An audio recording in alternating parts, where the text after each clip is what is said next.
તમે પૈસા લઈ લો ન્યાય. તમે ના આપ્યા હોત તો ગાડી હોત એની જોડે.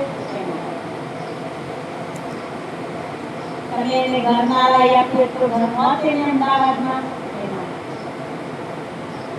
બીજા દિવસે ભાઈએ ફોન કરી દીધો એના મોટા ભાઈને.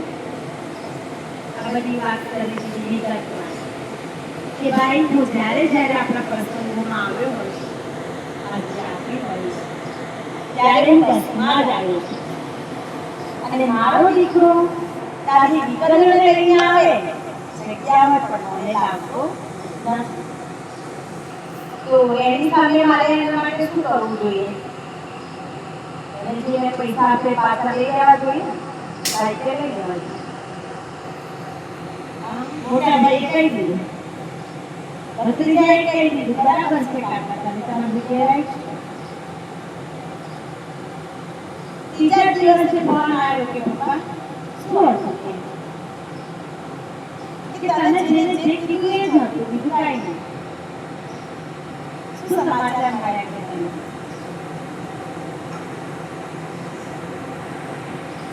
કે તું મને જે થતા હતા મેં તને તારા પૈસા આપે તું પાછા આપી દે.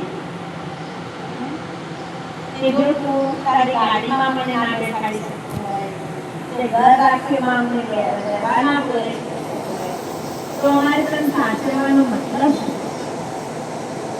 બસ આપણી એવી હાલત થઈ છે આ દુનિયામાં આવી. આપણે આ દુનિયામાં આવ્યા, ભગવાને સુંદર દુનિયામાં મોકલ્યા કે આપણે બધું શું કરીને બેસી જાય મારું મારું. આ ઘર મારું, આ બાળકો મારા, પરિવાર મારું, જેમ અત્યારે આપણી જોડે ગાડી છે એ દુનિયામાં શું કરતી માણસ જે સ્વર્ણિમ દુનિયામાં આપણને ભગવાને મોકલી ત્યારે દરેકની પાસે શું કરતી માણસ એટલે બધું ભૂલી ગયા. બાપને પણ ભૂલી ગયા, ઘરને પણ ભૂલી ગયા, શાંતિ સ્વધર્મને પણ ભૂલી ગયા અને આ દુનિયામાં આવી કેવી રીતે હું નામ કમાઉં, મારું નામ દુનિયામાં કેવી રીતે થાય એના માટે ધન કમાવા પાછળ ખોટું કામ કરતા પણ અટકાતા નથી આજના લોકો.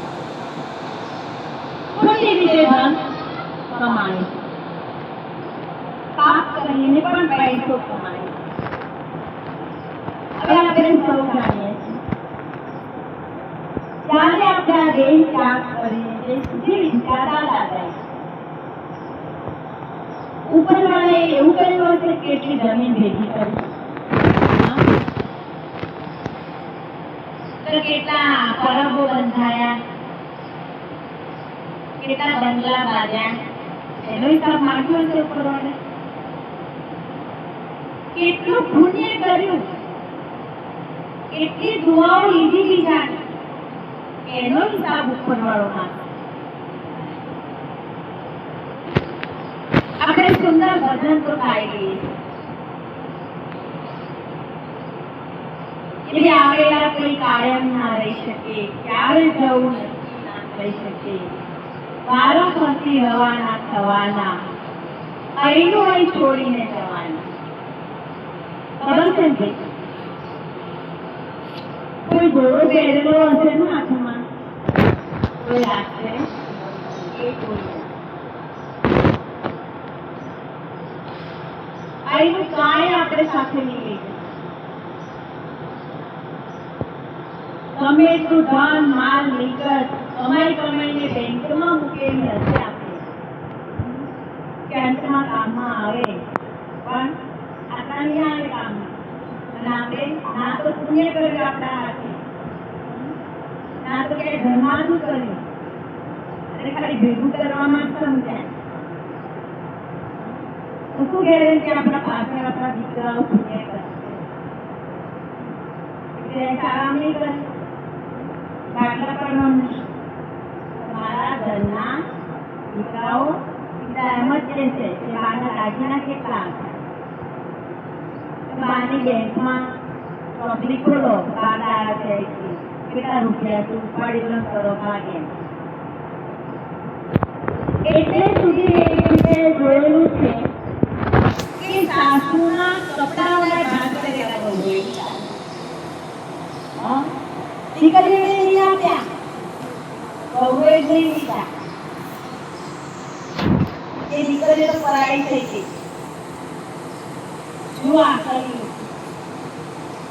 દીકરીઓ કે અમારે અમારી માનું કાંઈ જ નથી જોયું, બસ અમારી માં જ્યાં હોય ત્યાં સુધી સમજાર પહેરો ને આનંદ મારો. ખાલી અમે આવીએ જઈને બોલાવજો, બસ ઘણું થઈ ગયું, કાંઈ નથી. ભગવાન